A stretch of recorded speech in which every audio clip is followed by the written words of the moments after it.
सुप्रभात बच्चों। मैं लवकेश गुप्ता, टीजीटी हिंदी, माँ कल्याणी का public school, Pendra road, Chhattisgarh से। हम लोग पढ़ रहे हैं कक्षा 7 हिंदी पाठ्यक्रम में पुस्तक लगी है बाल महाभारत। हम लोग आज इसमें कुंती नामक जो पाठ लगा हुआ उसको हम लोग आज पढ़ रहे हैं कि कुंती कौन थी, ठीक है, उनका क्या योगदान रहा महाभारत में, उसके बारे में इसमें जानकारी दी गई।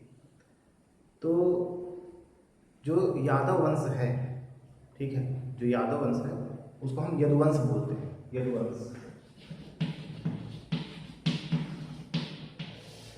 तो यदुवंशियों में एक बड़े ही प्रतापी राजा थे जिनका नाम था शूरसेन।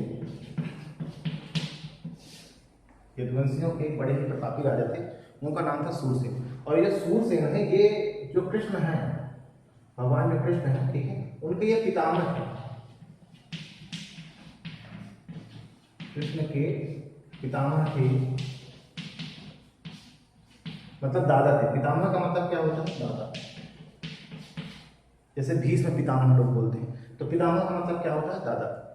तो ये उनके ग्रैंडफादर थे, किनके? कृष्ण के, शूरसेन जी। शूरसेन जी की एक पुत्री थी, उसका नाम था पृथा।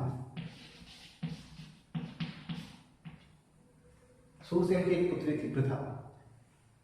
पृथा जो है इनकी इकलौती पुत्री थी। शूरसेन के फुफेरे भाई थे, जो शूरसेन है इनके एक फुफेरे भाई थे,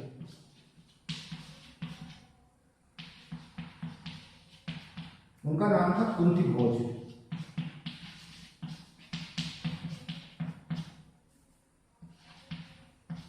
फुफेरे भाई का मतलब होता है फूफा के लड़के, ठीक है, जैसे बुआ है, ठीक है, तो उनकी बुआ जो फूफा है उनके लड़के थे, ठीक है, तो इनके फुफेरे भाई हुए, ठीक है। तो इनकी कोई संतान नहीं थी, ये नहीं संतान थे, ठीक है, इनके कोई भी संतान नहीं थी, ये नहीं संतान थे।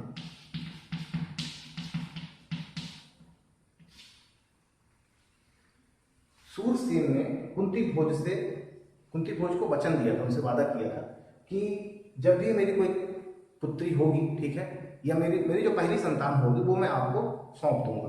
तो इनकी जो पहली संतान हुई वो पृथा हुई, तो उन्होंने पृथा को किसको सौंप दिया? कुंती भोज को सौंप दिया। कुंती भोज पृथा को लेकर जब आ गए तो पृथा का नाम पड़ गया कुंती। कुंती का पहले नाम था पृथा और वो शूरसेन की पुत्री थी। लेकिन शूरसेन ने कुंती भोज से प्रॉमिस किया था, वचन दिया था, वादा किया था कि भाई मेरी जो भी संतान होगी पहली वो मैं आपको दे दूंगा, क्योंकि ये नहीं संतान थे। तो इन्होंने अपनी पुत्री पृथा जो है इनको दे दी। तो कुंती भोज की पुत्री होने के नाते इनका नाम पड़ा कुंती। ऐसा होता था पहले, ठीक है। तो ये तो हो गई कुंती की कहानी, ठीक है। अब उनका नाम कुंती हो गया, अब उनका लालन पालन होने लगा। तो बचपन में एक बार क्या हुआ, जब वो छोटी थी उनके यहाँ दुर्वासा ऋषि आए। दुर्वासा ऋषि,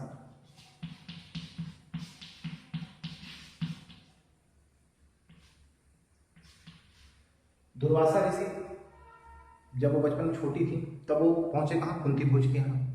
अब क्या हुआ कि जो दुर्वासा ऋषि हैं ये बड़े ही गुस्सैले ऋषि हैं, बहुत जल्दी गुस्सा हो जाते हैं और तुरंत श्राप दे देते हैं, ठीक है ना।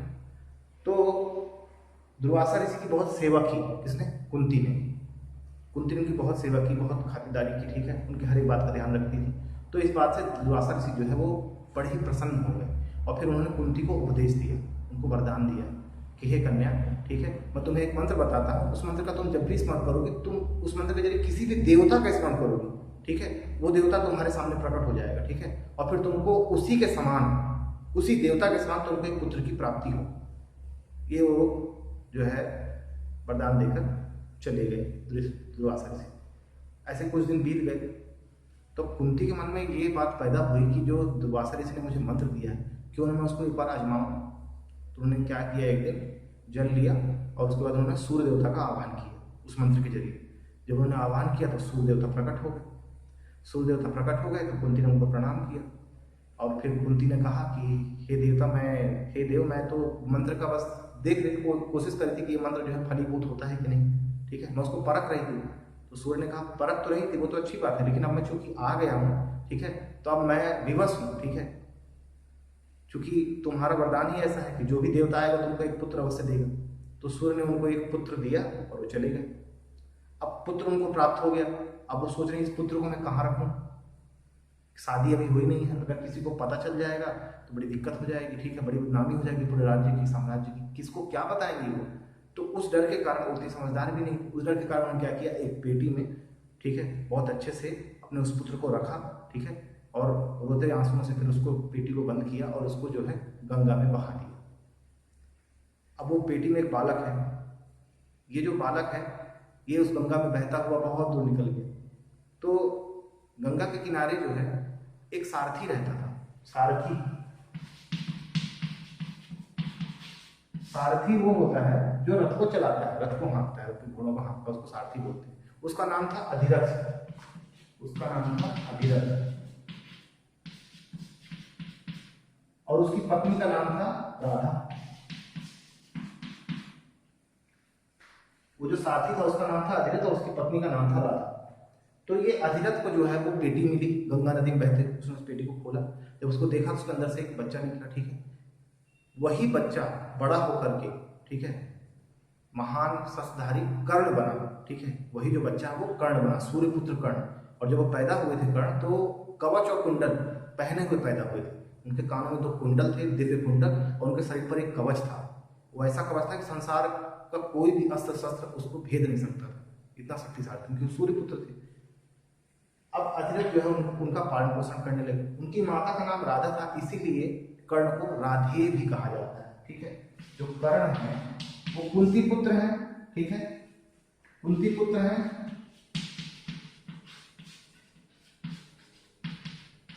कुंती पुत्र कर्ण, ठीक है। ये सूर्य पुत्र भी है, क्योंकि सूर्य के द्वारा इनकी उत्पत्ति हुई।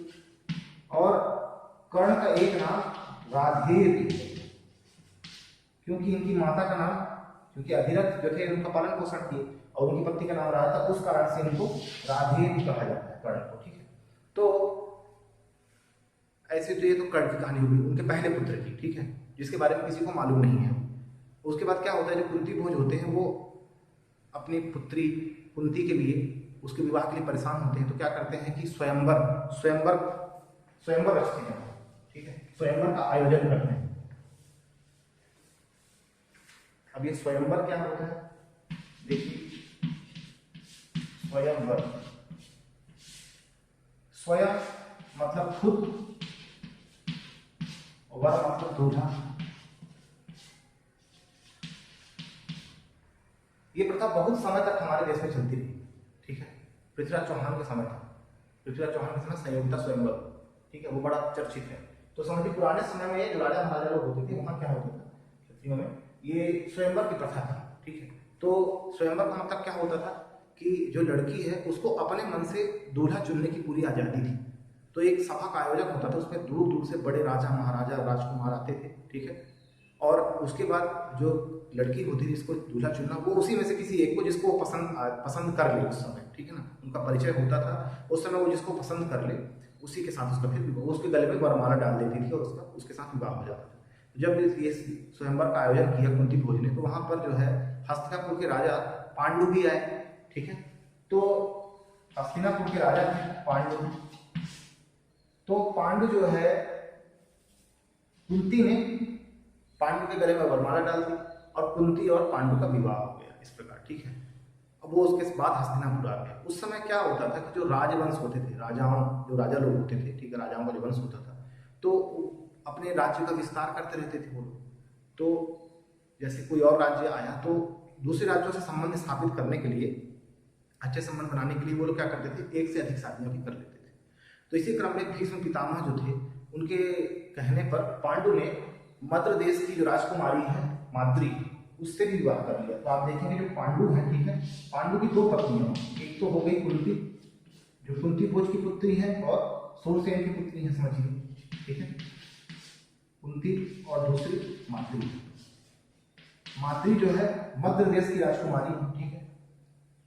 पांडु से इनका विवाह हो गया। अब ये लोग विवाह हो गया इनका, ये बड़े आराम से रहने लगे। कुछ दिनों के बाद क्या हुआ कि जो पांडु हैं वो दोनों रानियों के साथ शिकार खेलने के लिए गए जंगल में। और जब वो शिकार खेलने के लिए गए तो क्या हुआ कि वहाँ एक ऋषि थे। तो उस समय जो पुराना समय था, ऋषि मुनि महात्मा होते थे, बड़े तपस्वी होते थे, बड़े शक्तिशाली होते थे, ठीक है। तो एक ऋषि जो थे वो अपनी पत्नी के साथ हिरण का रूप धारण करके जंगल में विचरण कर रहे थे। उन्होंने अपनी शक्ति से अपने आप को हिरण में परिवर्तित किया और हिरण का रूप धारण करके वो विचरण कर रहे थे।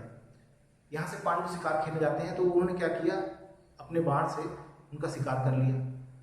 जब उनकी पत्नी की मृत्यु हो गई और जो ऋषि हैं उनकी भी मृत्यु हो गई, तो मरते मरते ऋषि ने पांडु को श्राप दे दिया कि जिस तरह मैं मर रहा हूँ तड़प तड़प कर, इसी तरह जिस दिन भी तुम्हारे मन में, ठीक है, अपनी पत्नी के प्रति प्रेम भाव पैदा होगा, उसी वक्त तुम मर जाओगे। अब तो अभी नहीं तो शादी हुई थी तो बड़ी मुसीबत हो गई, क्या करें क्या ना करें, बड़ी स्थिति खराब हो गई। वो आए वहाँ से बड़े उदास रहने लगे।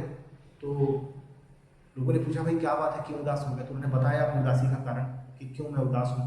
जब ये बात सुनी तो अब राजमहल में रहना तो मुश्किल था, तो वो जंगल की तरफ चले गए। कौन? पांडु जंगल की तरफ चले गए। तो उनकी जो पत्नियां थी कुंती और माद्री, उन्होंने कहा कि हम भी आपके साथ चलेंगे, ठीक है। तो उन्होंने कहा नहीं, आप लोग मेरे साथ मत चलिए, तो अगर मेरे मन में भी कभी भी ऐसा कोई भाव आया तो उससे मेरी मृत्यु हो जाएगी, ठीक है, और आप विधवा हो जाएंगे। उन्होंने कहा नहीं, हम भी सन्यासियों का जीवन, ठीक है, एक जैसे आप एक सन्यासी रहेंगे, हम भी सन्यासी नहीं बन करके और आपके साथ जो है जीवन व्यतीत करेंगे। उन्होंने कहा चलो भाई ठीक है। तो ये वहाँ चले गए। अभी जंगल में काफ़ी समय तक रहने लगे। एक दिन क्या हुआ कि जो पांडु हैं वो काफ़ी चिंताग्रस्त थे। तो कुंती ने उनसे पूछा कि आप इतने चिंता मुक्त क्यों हैं? उन्होंने कहा कि हे देवी, अपनी पत्नी को कहा कि ये श्राप मुझे मिला, इस कारण से तो मैं कभी जीवन में पिता बन ही नहीं पाऊंगा, नहीं संतान ही रहूंगा। तो कुंती ने पांडु को दुर्वासा ऋषि के उस वरदान के बारे में बताया जो उनको दुर्वासा ऋषि ने दिया था।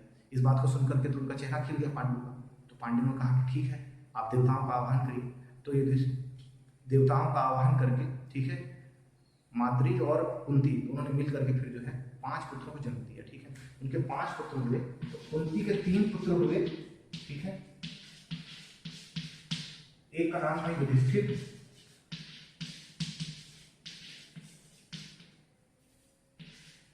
और एक का नाम, उसके बाद दूसरे का नाम था भीम, तीसरे का नाम था अर्जुन।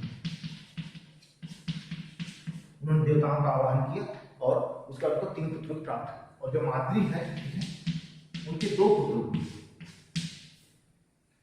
एक का नाम था नकुल और एक का नाम था सहदेव।